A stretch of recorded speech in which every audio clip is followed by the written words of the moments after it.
En el año 2004, Galina Jrom, de 19 años, estaba esperando con ansias su graduación. Pero la joven no tenía un vestido con el que pudiera ir a la graduación. Soñaba con un hermoso vestido de noche, al igual que todas sus compañeras de edad. Quedaba muy poco tiempo para la tan esperada fiesta, así que Galina decidió ganar algo de dinero. Consiguió trabajo como vendedora en un pabellón comercial en uno de los mercados de Vorónezh. Un día, durante una jornada laboral, Galina, aprovechando un momento libre, salió al porche del pabellón para hablar con su mamá y, absorta en la conversación, no notó la mirada fija de un joven. Era Yuri, el hijo de su jefe. No se atrevió a acercarse a ella de inmediato, aunque estaba muy interesado en ella. Pero en los días siguientes empezó a preguntarles a los vendedores de los pabellones vecinos quién era esa chica y si tenía novio. Después de obtener toda la información necesaria, el chico empezó a visitar a Galina varias veces por turno. Él ya sabía exactamente qué días trabajaba ella, y después de conocerla, insistía en ganarse su simpatía. Pero la chica no quería comunicarse y rechazaba sus intentos de conquista. Ella se quejaba con sus colegas de las visitas de Yuri. Siendo una persona modesta, Galina se sentía incómoda cada vez que notaba que él se dirigía a su pabellón. Un día, él le entregó una cajita de terciopelo, normalmente usada para regalar joyas. Y efectivamente, sobre la tela de satén blanco había una cadena con un colgante. Yuri le pidió a la chica que aceptara el regalo y la invitó a cenar en un café. Ya se había dado cuenta varias veces de que el corazón de Galina era difícil de conquistar, sin embargo, esta vez no esperaba un rechazo rotundo. En vano, la chica no necesitaba regalos. Observaba la joya de oro con una mala corazonada y pensaba que su mamá difícilmente aprobaría ese tipo de relaciones. Al recibir una respuesta negativa, Yuri se fue y al voltear le gritó a Galina que algún día se arrepentiría de su decisión. Ese mismo día, la vida de la chica terminó trágicamente. Una de las mujeres que trabajaba en el mercado notó que, a pesar de que la pausa había terminado, las puertas del pabellón de Galina seguían cerradas. Cuando varias de sus colegas lograron entrar, se encontraron con una escena aterradora. El cadáver semidesnudo de la joven vendedora yacía en el suelo. En su cuello se veían marcas de estrangulamiento y varias heridas cortantes. La falda bajada indicaba que la joven había sido abusada. También se había robado la recaudación del día del kiosco. El primer sospechoso, por supuesto, fue el ferviente admirador de Galina, Yuri Antonenko. Justo antes de separarse de la chica, él pronunció una frase siniestra. ¿Quizás en ese momento el chico estaba planeando su crimen? No se planeaba nada de eso, respondió Yuri, quien volvía de pescar durante el interrogatorio. Lo único de lo que debía arrepentirse era de rechazar los regalos. Por muy dudosas que les parecieran sus confesiones a los agentes de la policía, al final tuvieron que creerle. En ese instante, cuando Yuri aún estaba siendo vigilado por los investigadores, surgieron más cuerpos sin vida. En un departamento de un edificio residencial en el distrito de Pridonskoy encontraron muertas a una madre y su hija. Parece que Tatiana Fedoseva, de 33 años, y Sasha, de 10 años, fueron víctimas del mismo maniático que le quitó la vida a Galina Jrom. Tanto en la mujer como en la niña encontraron marcas de estrangulamiento en el cuello. La niña fue abusada. Además, desaparecieron las joyas que se guardaban en el departamento, así como otros objetos de valor y dinero. La cerradura de la puerta de entrada estaba intacta, evidenciando que Tatiana permitió voluntariamente el ingreso del visitante. Se divorció de su marido hace mucho. Él ni visitaba a su ex esposa e hija, por lo que fue descartado de inmediato como sospechoso. Después del divorcio, la mujer se mantenía alejada de los hombres, trabajaba como maestra y dedicaba todo su tiempo libre a Sasha, sin olvidar llamar a su madre. Entre ellas había un vínculo especial y fuerte. El único hombre que venía al departamento de los Fedosiv era el masajista Yevgeny Klinsky. Él le daba sesiones de masaje terapéutico a la niña, ya que su salud era delicada. Nunca fue acusado de acoso, al contrario, mostraba hacia Sasha sentimientos más bien paternos e incluso derramó lágrimas cuando se enteró de que ella y su madre habían muerto. Por supuesto, no podían simplemente creer a Klinsky. Por eso, los investigadores fueron al mercado donde trabajaba Galina Jrom y les mostraron a los vendedores una foto del misterioso masajista. Resultó que el joven realmente era un cliente habitual en el mercado y a menudo visitaba a Galina. Varias piezas del rompecabezas ya encajaban. Solo quedaba tomar para peritaje el material biológico del sospechoso y compararlo con el material biológico encontrado en los cuerpos de las víctimas. Allí la solución del caso comenzó a desmoronarse. Los datos no coincidían. Además, como se supo después, Klinsky era indiferente a las mujeres. Le interesaban más los hombres en el terreno amoroso. De esta manera, al masajista también lo excluyeron de la lista de posibles culpables en la muerte de las 3 habitantes de Volgogrado. El siguiente sospechoso en el homicidio de los Fedoseev fue el electricista Sergei Rasolov. Él iba a su departamento acompañado del encargado del edificio. Después de esa visita, Tatiana como siempre llamó a su mamá. Algo en ese hombre que revisaba los medidores la alertó. No fue casualidad, Sergei tenía un temperamento explosivo. Su mano se acercaba a la botella sin poder detenerse, se embriagaba y enseguida se volvía agresivo. Durante el interrogatorio, se reveló que Rasolov solo había visitado el departamento de los Fedoseev en una ocasión. Durante su visita a la policía, el electricista impulsivo tenía planes de casarse con una mujer que acababa de conocer. Por eso incluso empezó a recibir tratamiento, para comenzar una nueva vida sin manchas de su oscuro pasado. Poco después, también fue excluido de la lista de sospechosos. Así que, hasta ahora, ninguno de los hombres mencionados en esta historia resultó ser el maníaco de Pridonsk. 2 ciudadanas, Safonova y Bondareva, arrojaron nueva luz sobre este complicado caso. Un hombre desconocido atacó tanto a una como a la otra, intentó abusar de ellas amenazándolas con un desarmador y les robó sus joyas. A Safonova la acechó tarde en la noche en el parque de la ciudad, la llevó al sótano y empezó a arrancarle la ropa. Con Bondareva actuó de la misma manera, sin embargo, ella logró salvarse. 2 trabajadores que pasaban por el mismo sendero donde el desconocido la atrapó lo ahuyentaron. Ambas víctimas recordaron bien algunos rasgos del hombre, un exconvicto como era fácil deducir por su apariencia. Prestaron especial atención a sus manos ásperas y rugosas, especialmente en el dorso. En uno de los dedos tenía un tatuaje de un sol naciente y en otro las uñas ennegrecidas. Los investigadores tenían claro que el criminal que habían estado buscando era el responsable de estos ataques. Por largo tiempo, el hombre con el peculiar tatuaje pasó desapercibido por la policía. Era difícil entender cómo Tatiana Fedoseyeva, quien solía ser distante con los hombres, permitió que un exconvicto entrara a su departamento por voluntad propia. Entonces, esa persona debía ser alguien conocido por ella. Aparte del masajista y el electricista, previamente descartados como sospechosos, había un hombre que ni siquiera estaba en la lista inicial. Era el vecino de Tatiana en el mismo piso, Alejandro Gil. Los investigadores rápidamente encontraron toda la información sobre él. Gil nació en 1968 en Kazajistán y vivió allí con sus padres hasta que cumplió 24 años. Luego se mudaron a Voronezh. Fue condenado varias veces, primero por robo y luego por abuso de una novicia del monasterio. Por el segundo delito fue condenado a 5 años de prisión. Sin embargo, después de solo 2 años y 2 meses fue liberado por buena conducta. Este hecho ya indicaba que Gil bien podría haber estado involucrado en la serie de crímenes, y los 2 siguientes hechos probablemente aclararon todo definitivamente. Primero, sus manos coincidían con la descripción dada por las 2 últimas víctimas. Además, el material biológico de Gil coincidía con el hallado en los cuerpos de las víctimas. También se descubrió cómo lograba ganarse la confianza de sus víctimas. Para Galina Jrom, todo sucedió por sí mismo. Gil llegó al mercado y vio cómo la chica salió del kiosco para tirar el agua de un balde. Con el objetivo de conseguir dinero fácil, se acercó a Galina con una pregunta inocente: ¿qué hora es? La chica se inclinó. El reloj estaba bajo el mostrador. En ese momento, Gil tomó la toalla que colgaba en el gancho y se la echó al cuello de la vendedora. A Tatiana Fedoseva la visitó con el pretexto de que supuestamente alguien los llamaba constantemente y preguntaba por la maestra. Tenía muchas ganas de conocer a su vecina solitaria. Tatiana lo invitó a tomar una taza de café. Fue en la cocina donde ocurrió lo terrible. Hild esperó a que ella se diera la vuelta y le echó el cinturón de su propia bata al cuello.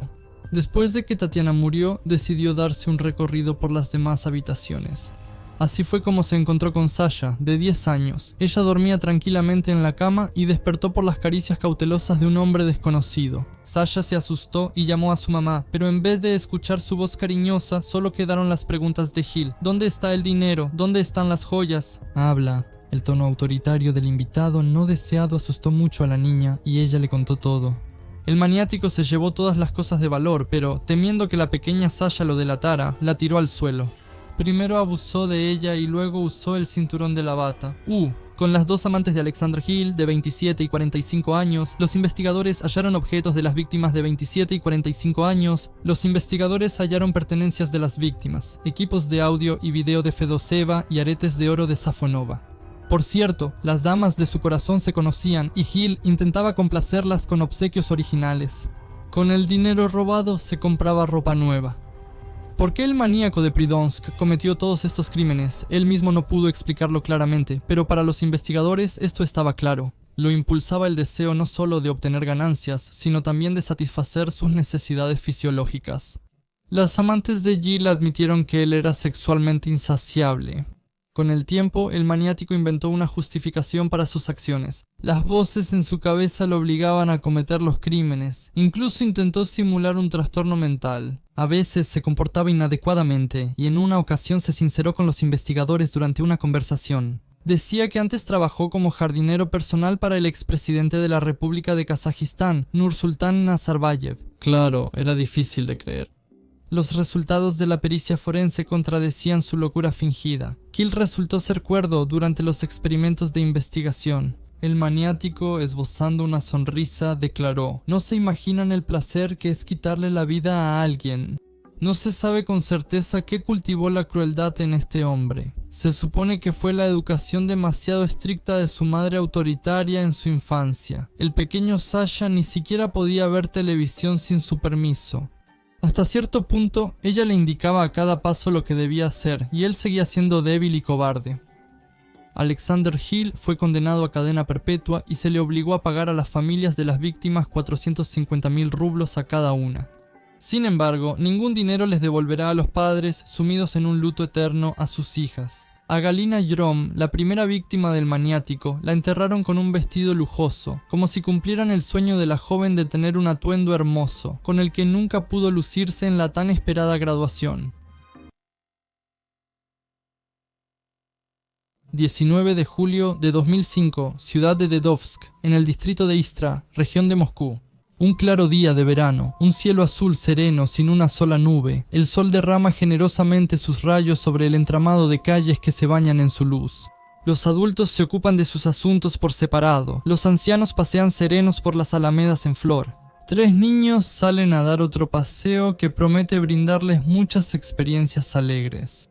Mijail Yelchin tiene 12 años, su hermano Alejandro tiene 10 y Pablo Sokolov, su amigo, tiene 11. El punto de partida para los chicos fue el dormitorio de la fábrica textil local, y el destino era el estanque donde querían nadar. Los chicos, naturalmente, no piensan en nada malo. En sus perspectivas solo hay diversión y un descanso lleno de actividades, planeado para el resto de las vacaciones. Luego empezará la escuela y ya no habrá tiempo para la diversión. Pero ese día que marcó el apogeo del verano, ocurrió precisamente algo malo. Eso dejó claro que ya nunca volverían a sentarse en un pupitre.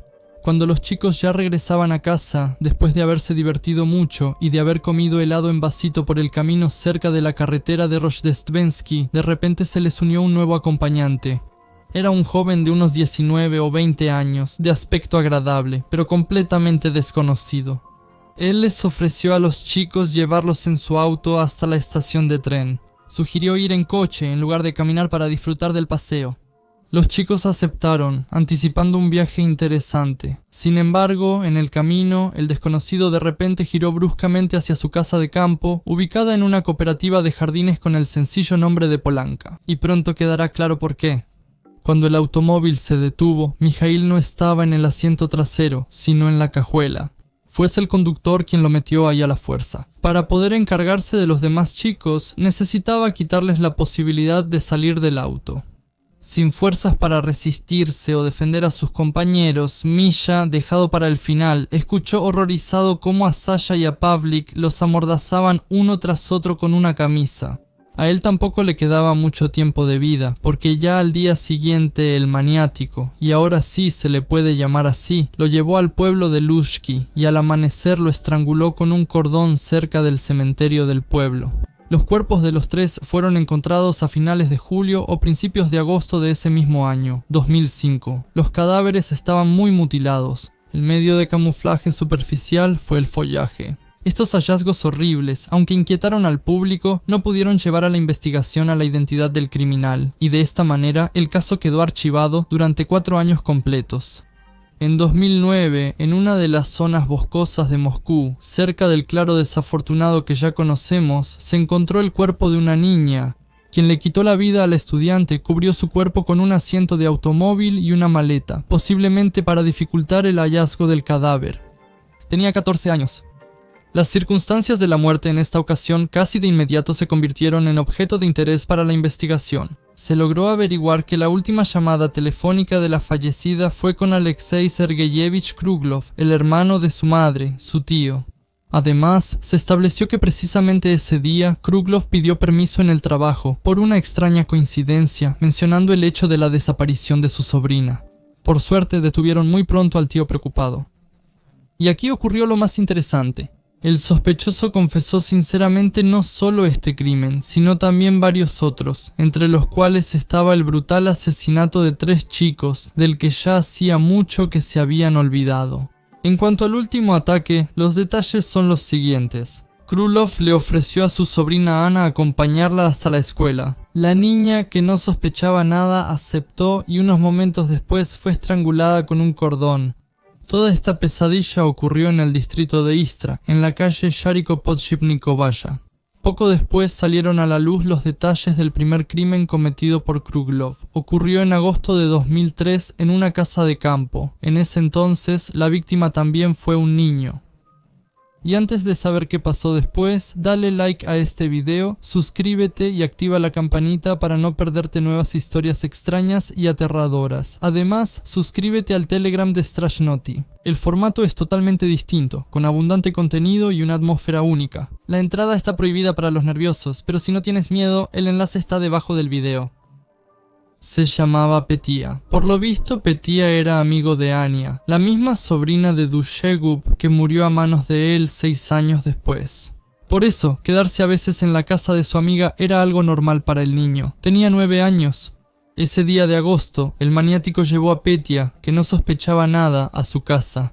Cuando el niño estaba sentado tranquilamente en la cama, Kruglov se acercó sigilosamente por detrás, le echó una cuerda de tender la ropa al cuello y empezó a apretarla sin piedad hasta que el cuerpo sin vida de la víctima quedó tendido sobre la cobija.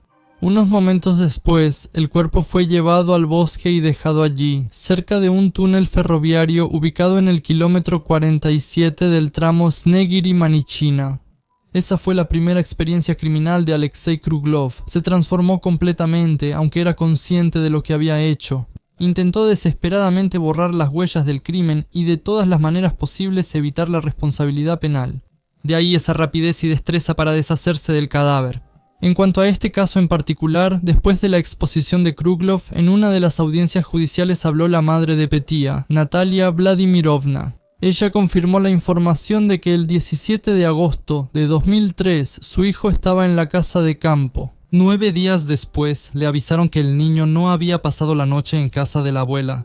Natalia, llorando, describió brevemente la situación. Llegué allí inmediatamente después de enterarme. Interrogamos a los vecinos. Mi madre buscó al niño en la noche, gritando su nombre. Luego, de la propiedad de Kruglov salió un hombre y cortándola bruscamente, le ordenó que no hiciera ruido y que se fuera a casa lo antes posible. El culpable solo pudo decir un par de frases poco claras al respecto. Cuando empezaron la búsqueda de Petia, estábamos yo, mi hermana y su esposo. Yo conocía al niño. Por lo general, no dejaba que Ania trajera amigos cuando no había adultos. Siempre gritaban y eso no me agradaba en absoluto. Sobre si Kruglov vio al niño directamente el día del crimen, el día 25, también dijo de manera distante. Pues no sé, no puedo decirlo con certeza. La búsqueda inició cuando nos preparábamos para ir a casa. Lo supe cuando llegó la policía. No hubo más explicaciones claras. Por suerte, aquí terminan las descripciones de las atrocidades de Kruglov, pero vale la pena decir un par de palabras más sobre su vida fuera de la actividad criminal.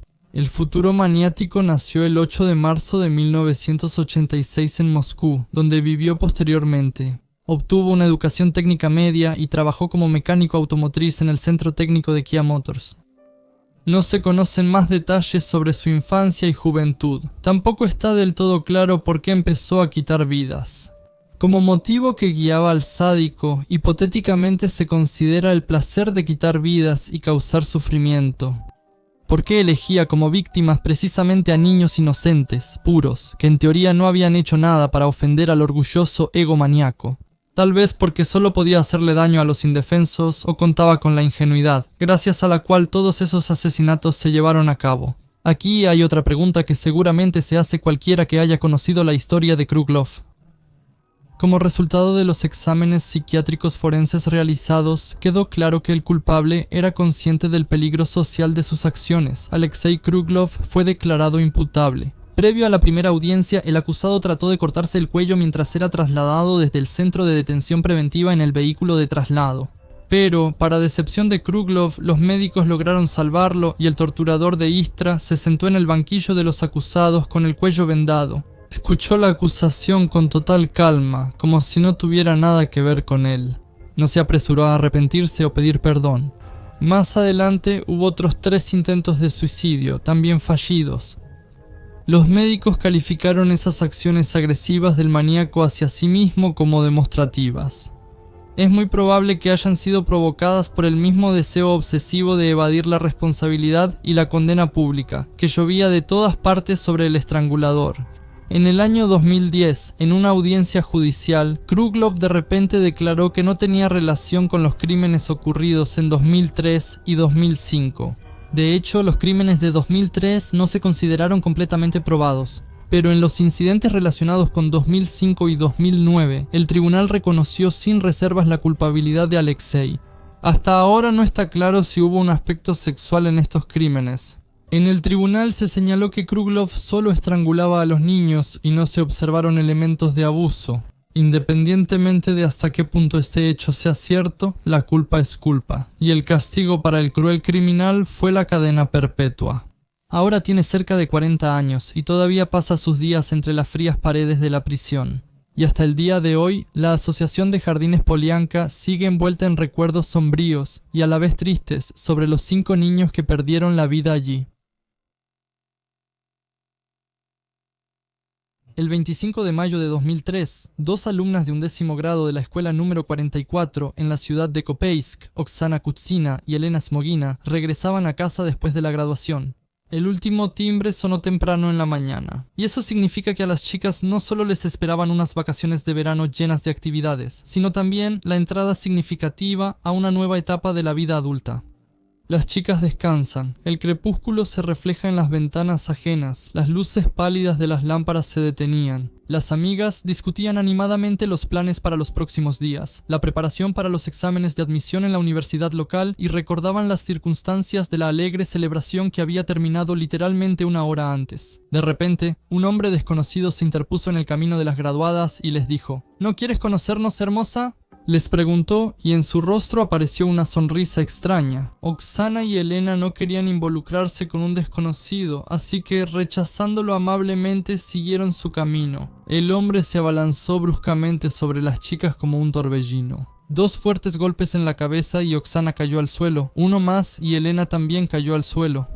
El desconocido no se detuvo ahí, ya que los fuertes golpes en la cabeza dejaron a la víctima aturdida. Ahora podía manejarlas a ambas sin problemas. Primero, el hombre arrastró a las chicas hacia los arbustos. Luego, sin pensarlo mucho, comenzó a darles golpes aún más fuertes y brutales. Les golpeaba en el rostro, cabeza, abdomen y brazos. Después de golpearla, desnudó a Oksana y abusó de ella. Luego hizo lo mismo con su acompañante. Después, el maniático les quitó la vida por asfixia. Para esto, utilizó objetos a la mano, la correa del bolso de Oksana y el tirante del delantal escolar de Elena. Más tarde, los cuerpos de las 2 desafortunadas chicas serán encontrados en el territorio de un jardín de niños. Uno estará tirado cerca del arenero y el otro colgado boca abajo de una rama gruesa de un árbol. También se descubrirá que esa noche fatal, los habitantes locales escucharon gritos desgarradores, pero no hicieron nada al respecto. Quién sabe si era por la graduación. Al fin y al cabo, los jóvenes se divierten, salen de fiesta, y además, en esas fiestas a menudo hay peleas. Como se dice, de todo pasa. Después de que Oksana y Elena no regresaron a casa, sus padres se alarmaron, y en la mañana del 26 de mayo acudieron a la policía. Les explicaron que la búsqueda solo podía organizarse después de 3 días de la desaparición de las chicas. Sin embargo, los cuerpos fueron encontrados sin dificultad esa misma mañana. Los niños que jugaban cerca. Los cuerpos tenían heridas tan terribles que durante el funeral los cubrieron cuidadosamente con mantas. El asesinato de las estudiantes conmocionó de inmediato a todo Kopeisk. La gente empezó a acudir a la policía, poniendo atención en cualquier persona sospechosa. Sin embargo, no encontraron al verdadero criminal. Una vez detuvieron a un hombre sospechoso, pero resultó que no tenía nada que ver con el crimen. Quizás esta historia habría caído poco a poco en el olvido, si no fuera por otro espantoso ataque que ocurrió 3 meses después. El 18 de septiembre, una joven regresaba del trabajo. Su ruta pasaba por la calle del ferrocarril. Cuando dobló la esquina de un edificio residencial y se dirigía hacia un callejón cercano, de repente la golpearon en la cabeza con el puño. La víctima empezó a gritar fuertemente, lo que probablemente hizo que el agresor dudara de su propia fuerza. Esta vez, los vecinos locales, específicamente 2 chicos, reaccionaron de inmediato, llamaron a la policía de inmediato. Mientras los agentes iban en camino, la mujer que gritaba ya había muerto. La golpearon y luego le quitaron la vida por asfixia. Al llegar al lugar del crimen, los agentes de policía encontraron una escena espeluznante. De los arbustos sobresalían unas piernas desnudas con heridas recientes. El cadáver de la víctima estaba desfigurado, con una marca de cuerda en el cuello. Junto a él yacía un casete de Mirage. La naturaleza parecía ignorar lo ocurrido. Desde la hierba se escuchaba el canto melódico de un grillo. Un suave susurro del viento recorría las hojas, pero entre los sonidos habituales se oía otro, más sospechoso, el crujido de ramas secas. Parecía que alguien se había enredado en las ramas. Los agentes sospecharon que algo andaba mal, pero no tuvieron que pensar mucho en lo que oyeron. Muy pronto notaron a un hombre que se escondía en el árbol. No logró escapar antes de que llegara la policía, así que tuvo que jugar a las escondidas directamente en la escena del crimen. El detenido Vyacheslav Yaikov, de 27 años, confesó rápidamente 6 crímenes: el cometido el 18 de septiembre, el asesinato de 2 recién graduadas el 25 de mayo y otros 3 más, igualmente crueles y variados en los métodos de tortura hacia las víctimas. Posteriormente compartió todos los detalles de las atrocidades que cometió.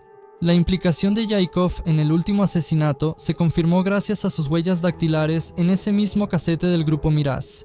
Después de su arresto, salieron a la luz detalles sobre los crímenes previamente cometidos por Yaikov. El inicio de su biografía criminal fue el asesinato en octubre de 2002.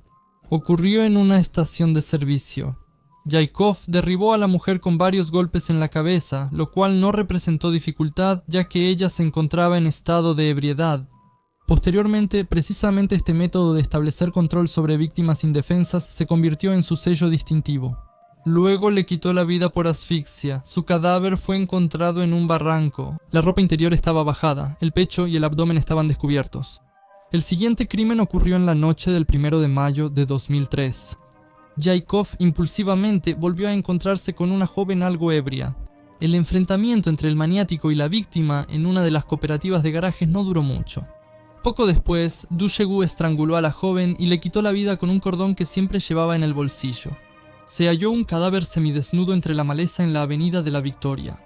La cavidad bucal de la joven estaba llena de todo tipo de basura, como envolturas de jeringas y cigarrillos. Como aclaró después Yaikov, hizo esto porque antes de besarla le molestó el fuerte olor a alcohol que salía de su boca. 3 semanas después, el delincuente salió nuevamente a las calles de Kopeisk con la intención de matar a alguien. Esta vez, el maniático cambió su modus operandi. Ofreció una copa a una desconocida, quien aceptó ingenuamente, cayendo en su trampa. La bebida activó en el cerebro de Yaikov un mecanismo mortal. Golpeó a su compañera de copas con especial crueldad y la mató usando una cuerda para tender ropa. El cuerpo de la víctima también estaba parcialmente desnudo. Fue hallado en un lote baldío abandonado. Existe la versión de que el maniático era un necrófilo y tenía relaciones sexuales con sus víctimas cuando ya estaban muertas. Además, a menudo utilizaba diferentes objetos que encontraba a la mano. Esto es lo que se sabe sobre la vida del maniático de Kopeisk. Vyacheslav Viktorovich Yaikov nació el 1 de marzo de 1974 en la RSS de Kirguistán, en el pueblo de Kalininskoe. En 2002 se mudaron con su madre a la región de Chelyabinsk. En la infancia, a Yaikov le diagnosticaron oligofrenia y fue tratado varias veces en clínicas psiquiátricas. Cuando Cuando Jaikov tenía 13 años, falleció su padre, lo que también afectó negativamente el estado del niño. Siendo adolescente, empezó con pequeños robos, se llevaba cosas de la casa y era grosero con su madre frecuentemente. En la escuela lo describían como un niño inestable, impulsivo y propenso a la agresión. En un ataque de ira, Jaikov podía golpear su cabeza contra la pared y cortarse con vidrio. En Kirguistán fue detenido por la venta de sustancias prohibidas, pero fue liberado de responsabilidad penal debido a su estado mental. El castigo para el joven narcotraficante fue someterse a rehabilitación en una clínica. Jaikov se casó con una joven con discapacidad intelectual en su tierra natal. La vida familiar de los recién casados transcurría tranquila mientras se encargaban de la casa y el huerto. Después de que Jaikov se mudó a Rusia, su esposa no lo siguió debido a un problema relacionado con sustancias prohibidas. En la ciudad de Kopeisk, Jaikov trabajaba como obrero. Ese era su oficio principal y su pasatiempo favorito en su tiempo libre era quitar vidas. Su madre tampoco se quedaba sin hacer nada. Trabajaba en un kiosco de pan, cerca del cual, por cierto, se cometieron los crímenes. A Vyacheslav Jaikov lo declararon culpable de todos los homicidios. La conclusión de la primera pericia dejó claro que él se desvió del camino correcto debido a la inimputabilidad. Se llevaron a cabo múltiples pericias, determinando en cada una que el maniático no era consciente del peligro de sus propios actos. En el juicio, él lloraba y decía que no quería quitarles la vida a sus víctimas, solo buscaba llevarlas a un estado de tranquilidad mental. Las mujeres que conocían a Jaikov por el trabajo le contaron a los investigadores que él siempre se quejaba de la soledad y de la falta de atención femenina. Más o menos la misma idea intentó transmitir el propio maniático a los agentes. Él decía que anhelaba establecer contacto con las chicas, pero ellas accedían de mala gana. Así, una combinación de enojo, rencor y desconcierto generaba sus consecuencias. Después de que las víctimas de Jaikov llegaban a ese tan deseado y equilibrado estado, él, según su propia confesión, las besaba apasionadamente, aunque no se pudieron encontrar rastros biológicos ni en los cuerpos de las víctimas ni cerca de ellos.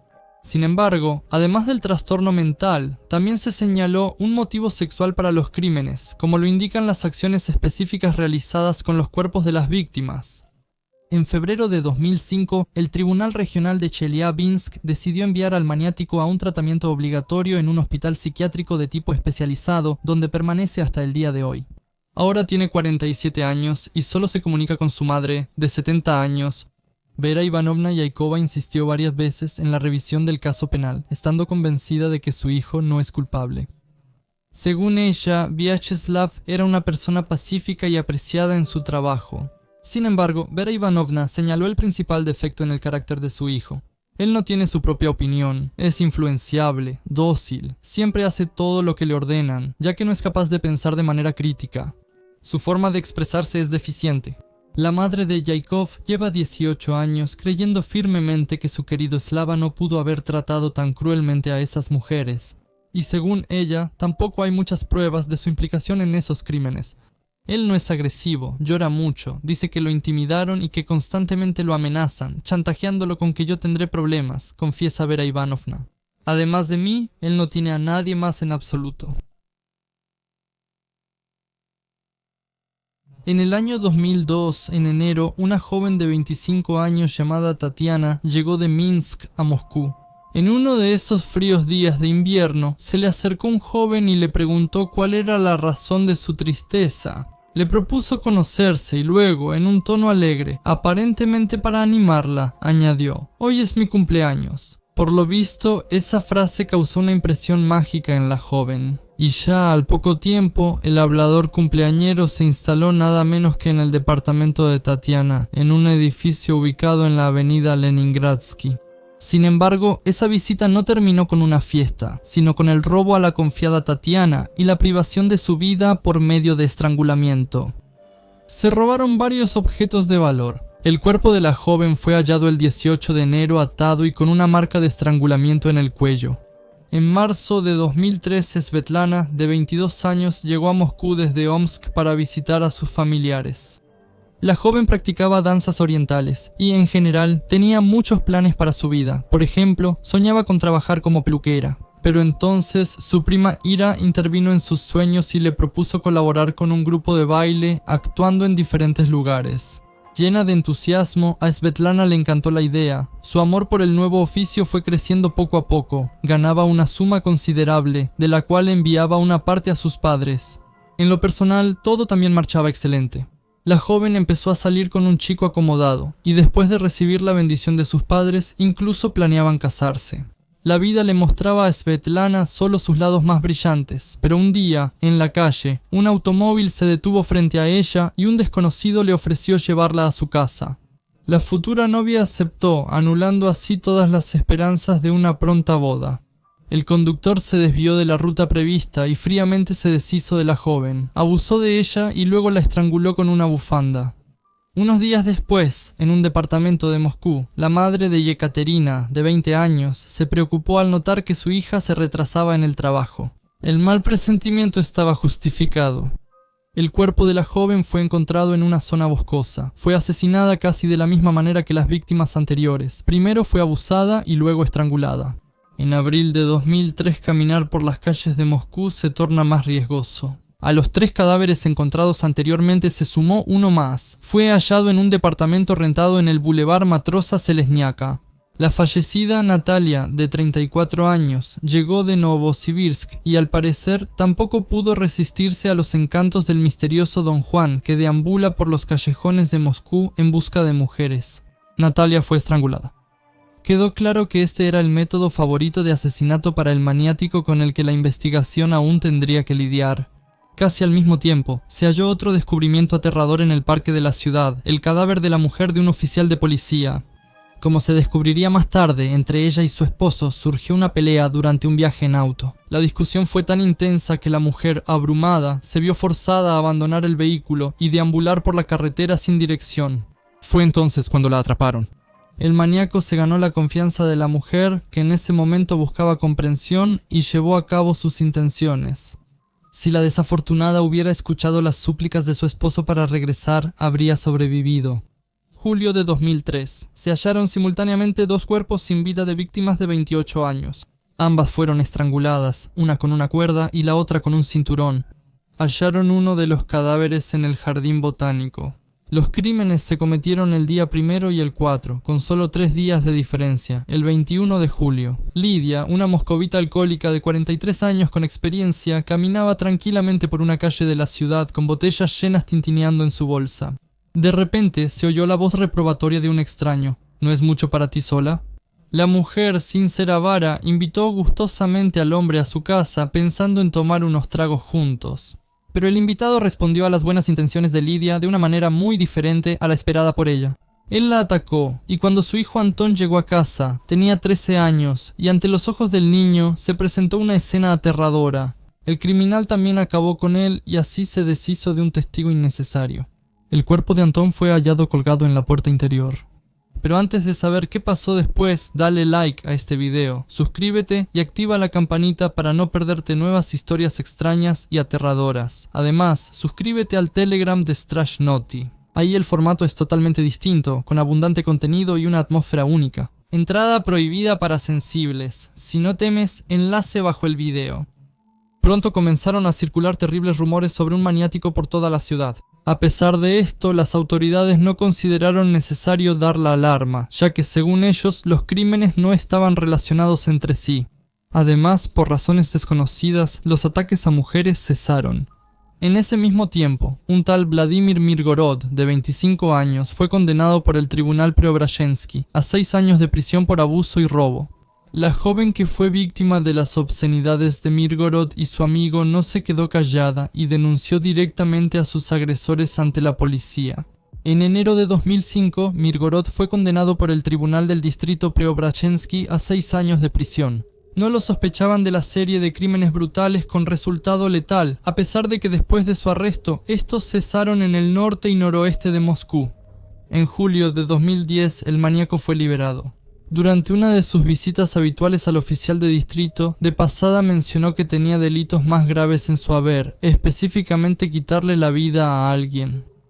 Esta confesión alertó a la gente. Empezaron a poner más atención en Mirgorod. Muy pronto se descubrió un hecho sorprendente. Sus huellas dactilares coincidían con las encontradas en las escenas de crímenes cometidos entre 2002 y 2004.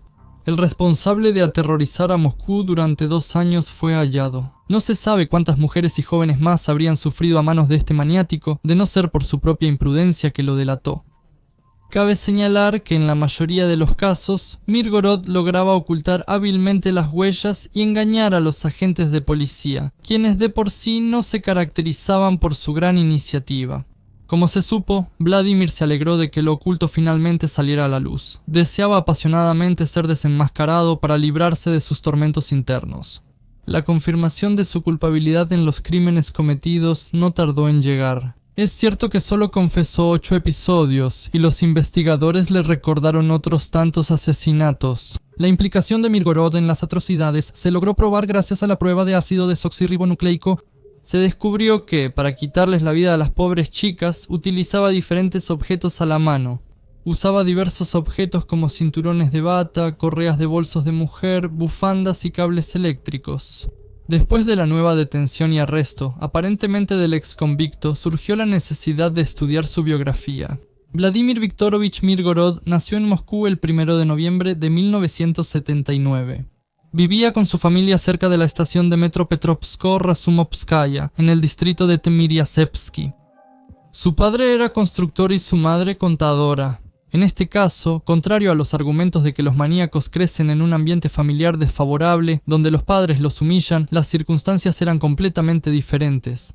Los padres rodearon a Boba de amor y cuidado, ya que él era el único hijo de la familia.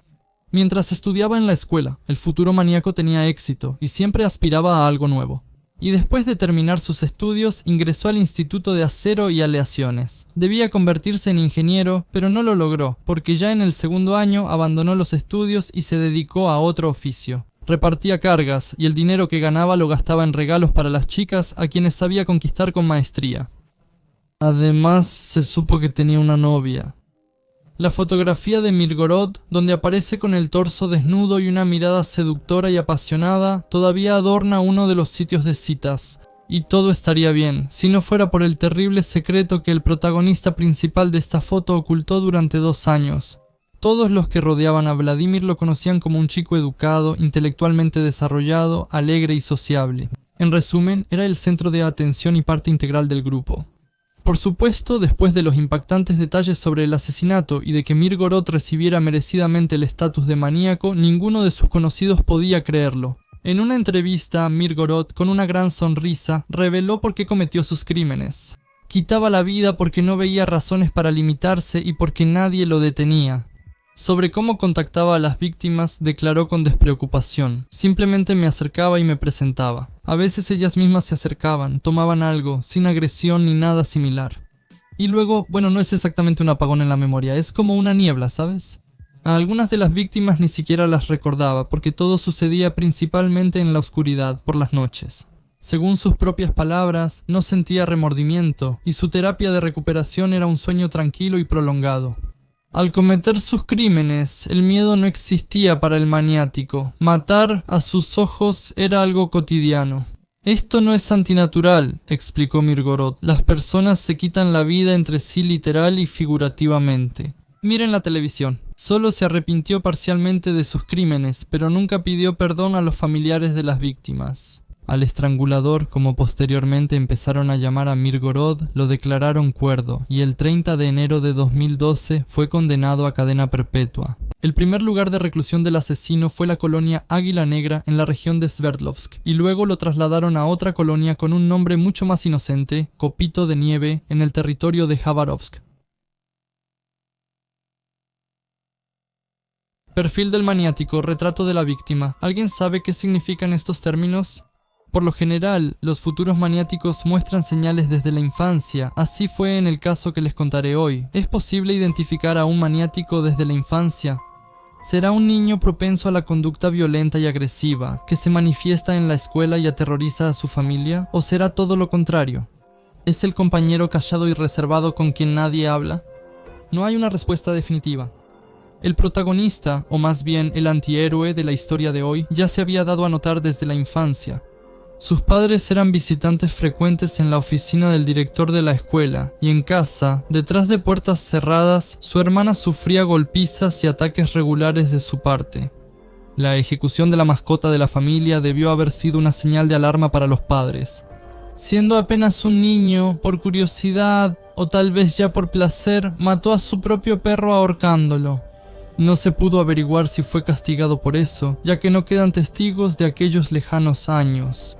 Pero no sentía remordimientos ni culpa por lo que hizo en su infancia, ni por lo que hizo ya siendo adulto.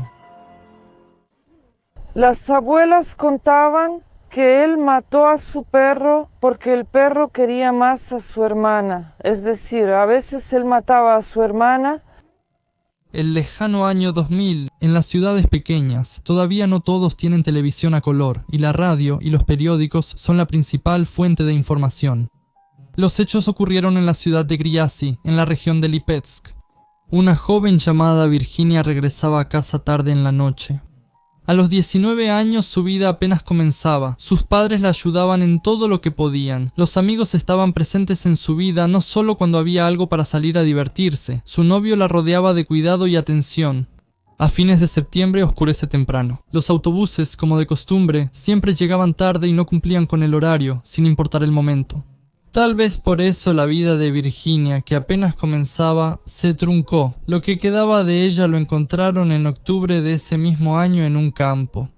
Los restos calcinados apenas pudieron ser identificados. Según la investigación, la joven seguía con vida cuando el fuego envolvió por completo el montón de heno. Los padres y seres queridos de la joven aún tardarán en saber quién puso fin a la vida de Virginia Bruntseva. Junio de 2002. Inés Savikova también regresaba tarde a casa por la carretera interurbana de Lipetsk-Griazi. Decidió hacer autostop. Después de todo, 15 o 20 kilómetros a pie es una distancia superable, pero sigue siendo considerable. La encontrarán solo en el año 2004, cuando los familiares den la voz de alarma por la desaparición de la joven. Dejaré materiales adicionales sobre este caso en el Telegram de Strashnoti, el enlace está debajo del video. En un montón de basura cerca de las trituradoras de piedra abandonadas de la fábrica de cal, se encontrarán restos con signos de una muerte antinatural y muy aterradora. En resumen, Inesa terminó en el sitio y con la gente incorrecta, pagando con su vida.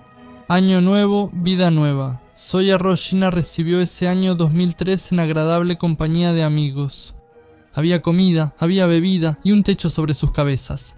La mujer no quería más. Zoya guardaba 1 o 2 secretos terribles, por saberlos pagó con su vida. El 2 de enero de 2003, su cuerpo congelado fue encontrado en una zona desierta del distrito de Griazinski. Como resultado de la autopsia, se encontró una alta concentración de alcohol en la sangre. La investigación supuso que la mujer simplemente fue imprudente, sin calcular la cantidad de alcohol y la distancia hasta su casa. A pesar de que ya habían pasado 3 años desde que comenzó la actividad del maniático, las autoridades, con el material que tenían, aún no podían unir todas esas muertes en una serie. Marzo de 2003. En el distrito de Petrovsky, en la región de Tambov, se encontró el cuerpo cubierto de nieve al borde de la carretera, con signos de haber sido golpeado y heridas causadas por un objeto pesado y contundente. Era Sergei Kornev, de 46 años. En los registros de la entonces policía, figuraba como alguien que había cumplido una condena por venta y posesión de sustancias prohibidas. Después de breves acciones operativas, los investigadores descubrieron que Sergei, tras cumplir su condena, volvió a consumir esas mismas sustancias prohibidas. Eso fue la base de la versión de lo sucedido en ese momento. Tuvo un conflicto con personas como él y le quedó debiendo al distribuidor. Y su final, aunque triste, era bastante predecible. Literalmente, unos días después, en el distrito de Dobrinsky, en la región de Lipetsk, se encontró el cuerpo de Valentina Raldugina, de 66 años, con marcas similares en el cuerpo y en circunstancias parecidas. A la orilla del camino, cubierta de nieve, con señales de golpes y heridas causadas por un objeto pesado y contundente, fue encontrada a unos 10 kilómetros del poblado más cercano. A pesar de lo evidente de lo que estaba ocurriendo, la investigación ni siquiera unió estos dos casos en una serie. Había muchas razones para eso. 2 casos similares en la forma en que se les quitó la vida ocurrieron muy distantes entre sí. Se podría suponer que el criminal estaba en un auto, pero nadie que trabajaba en estos casos pensó en eso. Además, el maníaco, que ya había asesinado a 5 personas, hizo una pausa en su actividad por casi 2 años, reduciendo así las posibilidades de ser atrapado. En diciembre de 2005 hallaron a Valentina Medvedeva, de 32 años, muerta por congelamiento en el embalse de Matir. Antes de morir, la mujer estaba muy ebria. Para la investigación fue un misterio cómo la mujer llegó al embalse. Estando en un estado de ebriedad tan avanzado, ella no pudo haber llegado allí por sí sola. No había ningún vehículo abandonado cerca. Era claro que alguien la había dejado allí a propósito para que muriera congelada, pero ¿por qué? ¿Qué pudo haber hecho una mujer común y corriente de un pequeño pueblo? Interrogar a conocidos y vecinos no dio resultados. Nadie sabía dónde ni con quién estuvo Valentina el día de su muerte. Y de nuevo silencio, ahora por 5 años. Abril de 2010 sorprendió a la pequeña ciudad con un hecho terrible. Se encontró el cuerpo de otra joven. Ni siquiera después de atrapar al maníaco que cometió la terrible atrocidad con la que los habitantes locales llamaron Snegurochka, pudieron identificarla. Encontraron el cuerpo cerca del río Matira. Antes de morir, la raparon completamente y le pusieron un gorro azul de Año Nuevo, el que tradicionalmente usan quienes interpretan el papel de Snegurochka. Múltiples puñaladas y el cuerpo quemado. La policía no había visto algo similar en mucho tiempo. Incluso los investigadores más experimentados contaron después que sentían una mezcla de compasión por la joven desconocida y de rabia hacia quien le hizo eso. Noviembre de 2011 fue el final de esta historia. En la zona boscosa entre Griazi y Nizhny Tyryulyui se halló el cadáver de Alexander Shkatov, un indigente local conocido por muchos en la ciudad. El hombre, sin hogar fijo, se ganaba la vida haciendo trabajos ocasionales como ayudante doméstico de la gente local. Ayudaban a algunos poniendo cercas, a otros trayéndoles agua o preparándoles leña. Después de la reforma, la milicia se transformó en policía. Muchas cosas cambiaron en la vida durante esos largos 11 años, pero nadie podía imaginar que se descubriría toda una serie de crueles asesinatos. El interrogatorio a los testigos apuntó a la casa de la última persona que Alexander Shkatov ayudó. Resultó ser Viktor Sotnikov, un residente local. Víctor se ganaba la vida produciendo y vendiendo samogón, aunque según vecinos y conocidos, él mismo no era aficionado a beber. Vivía con su esposa Svetlana y sus 3 hijos en una casa. Gracias a su tipo de trabajo, era bastante popular entre los locales. Casi cada segundo de sus vecinos venía a la casa de Sotnikov para comprarle alcohol casero. Durante los interrogatorios, Víctor y Svetlana confesaron rápidamente. Svetlana habló sobre la privación de la vida de Snegurochka, lo cual también le había contado a su hermano. Después de eso, el hermano de Svetlana se quitó la vida ahorcándose, pero la investigación no logró relacionar este incidente con la actividad del maniático, simplemente no había pruebas materiales. Poco después, la investigación involucró a Alexander Lenshin, amigo y compañero de Sotnikov. Resultó que parte de los asesinatos los cometieron juntos. ¿Quién era el maniático? Viktor Sotnikov ya mostraba crueldad y comportamiento agresivo desde niño. Las constantes golpizas y abusos hacia su hermana y sus padres eran para él un comportamiento habitual. Él mismo le contó a los investigadores que, siendo apenas un niño, estranguló a su perro porque estaba más apegado a su hermana. Se desconoce si recibió castigo por ello, pues ya no hay testigos de esa época. En su juventud fue acusado 2 veces por 2 mujeres diferentes de abuso, de lo cual la policía tiene registros, pero los casos fueron cerrados porque las víctimas retiraron la denuncia. Como comentó Sotnikov, él se libró vendiendo su casa, simplemente le pagó a una de las mujeres y ella retiró la denuncia. Se mudó a la mitad de la casa de su padre y con el dinero que le quedó compró un Volga que un poco después también tuvo que vender y comprar un coche más barato. Para librarse del segundo cargo, en el año 2000, el futuro Satán ya se dedicaba a la producción de licor casero y trabajaba como taxista privado. A Virginia Brunseva la conoció en una parada de autobús y le ofreció llevarla. Según él, la chica aceptó ir a su casa durante el viaje, allí bebió y tuvieron una pelea. No recuerdo los detalles, pero me dio un ataque de furia. La madre de la chica no estuvo de acuerdo con esto. Su hija no tenía la costumbre de beber alcohol ni siquiera entre conocidos, mucho menos con un desconocido. Además, Virginia pronto iba a casarse. Creía que Víctor la había obligado a entrar a la casa, donde la golpeó hasta dejarla inconsciente. Luego la llevó al campo, la colocó sobre heno y la quemó. Una versión contradecía a la otra, pero lo que estaba claro era que Viktor Sotnikov confesó haberle quitado la vida. Por el hecho de quitarle la vida a otra víctima, Inés Sabaikova, fue llamado a declarar Alexander Lenshin. Él y Víctor volvían a casa en auto cuando vieron a una chica haciendo autostop en la carretera. En lugar de llevarla a su hogar, el auto se encaminó hacia el río Matira. Lenshin contó que su amigo le propuso a la chica tener relaciones íntimas, pero ella se negó y él la golpeó con una varilla de metal. Obligó al propio Alexander a asestarle varias puñaladas en el pecho, las cuales causaron la muerte.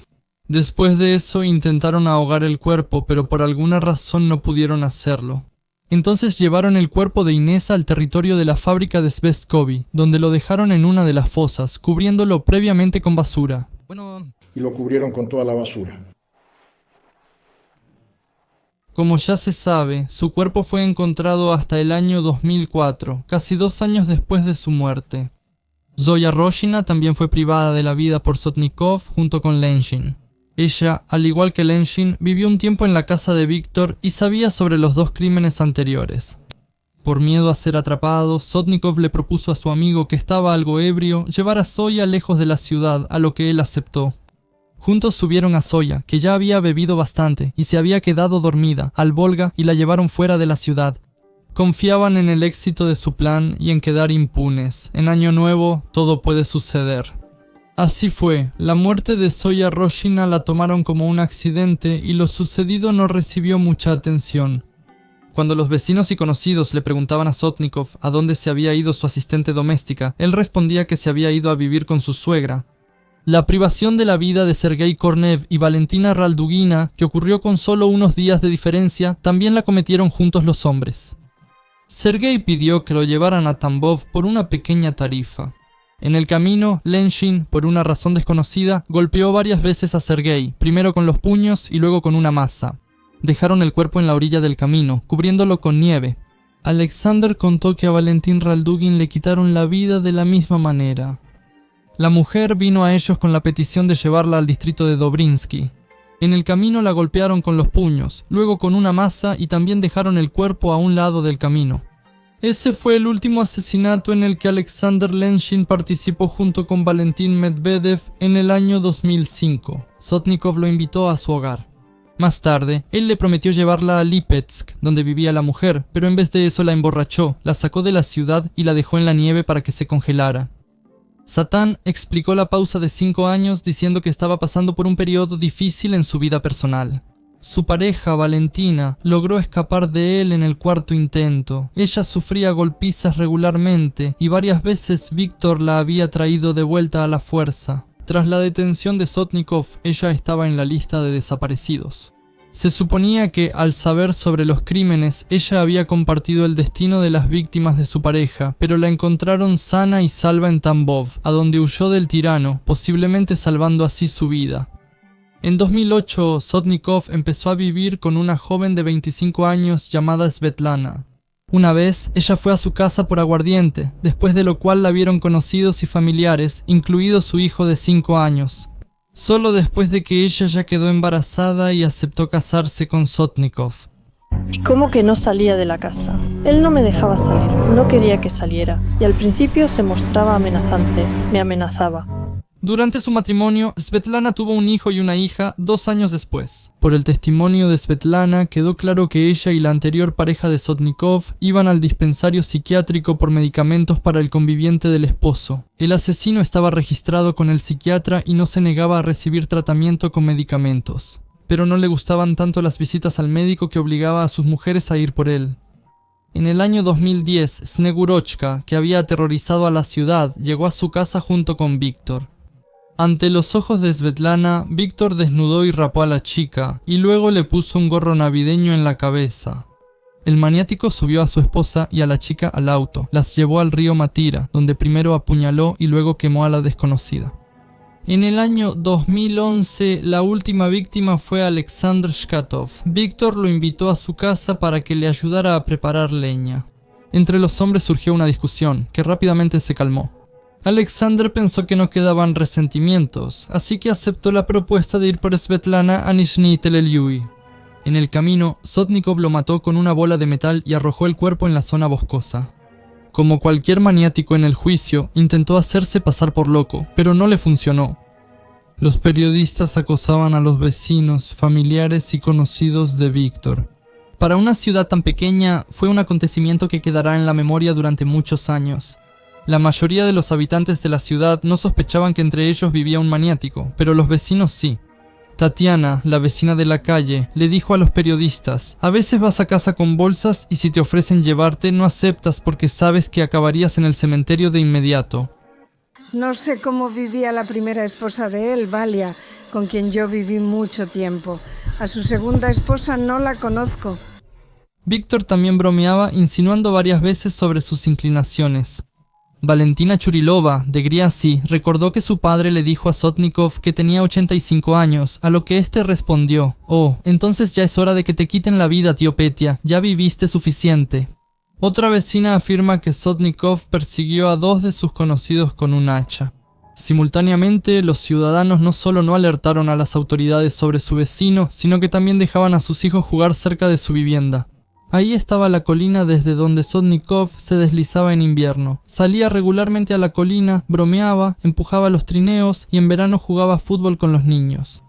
Poco después de la detención, la casa de Sotnikov fue incendiada por un grupo de desconocidos, y sus vecinos, que vivían en la otra mitad, se salvaron de milagro, pero se quedaron sin hogar. Svetlana fue liberada sin implicación en el caso. Poco después, aún antes del incendio, se marchó con sus hijos sin revelar a nadie su destino exacto. Las causas oficiales del incendio nunca se revelaron, solo se sabe que fue provocado intencionalmente. Según los residentes, los familiares de las víctimas lo realizaron. Algunos creen que nadie podría vengarse, pues la mayoría de las víctimas de Satán no tenían familiares o seres queridos. Por la compensación por daño moral, solo la madre de Virginia Bruntseva presentó una demanda y a la audiencia de sentencia no asistió nadie en absoluto. Otra razón fue que los borrachos locales simplemente vinieron a la casa vacía del fabricante de licor casero en busca de restos, y el incendio ocurrió por descuido. Alguien de los vecinos contó que la víspera del incendio vio en la ciudad y cerca de la casa a la expareja de Sotnikov, Valentina, pero esa versión solo quedó como un rumor. Según las declaraciones del abogado, se realizó una evaluación psiquiátrica, cuyos resultados indicaron que tanto Sotnikov como Lenshin fueron declarados mentalmente sanos. Los especialistas señalaron que ambos acusados tenían problemas con la agresividad. Sotnikov sufría trastornos mentales desde la niñez, mientras que Lenshin los desarrolló por el alcoholismo. No obstante, estos no les impedían controlar sus actos. Sotnikov no estuvo de acuerdo con las conclusiones de los expertos, considerándose inadecuado. Según él, le quitaba la vida a las personas porque tenía alucinaciones, consideraba a las víctimas como sectarios y quería limpiar el mundo de los indignos. Nadie le daba trabajo. De repente te vuelves una bestia, las personas se convierten en bestias, alguien te manda a hacer algo humillante y te enfureces, y entonces empieza el estallido, la rabia. Sotnikov insistió en una segunda evaluación psiquiátrica, pero se la negaron. El 22 de octubre de 2013, Sotnikov y Lenshin fueron condenados. Sotnikov recibió cadena perpetua y Lenshin 19 años de prisión. En su última declaración, Sotnikov expresó arrepentimiento por lo ocurrido y afirmó que su esposa hizo lo correcto al entregarlo, evitando así que sucediera algo peor. Además, aseguró que la ama y respeta. Pido disculpas profundas a todos por lo que hice, pero entiendo que mi perdón no puede cambiar nada. No se puede resucitar a los muertos. Luego les mandó saludos a sus hijos. «No volveré a hacer esto», agregó el condenado, expresando su esperanza de un posible indulto dentro de 25 años. Ahora Sotnikov tiene 61 años, está cumpliendo su condena en la colonia Delfín Negro en Soliletsk.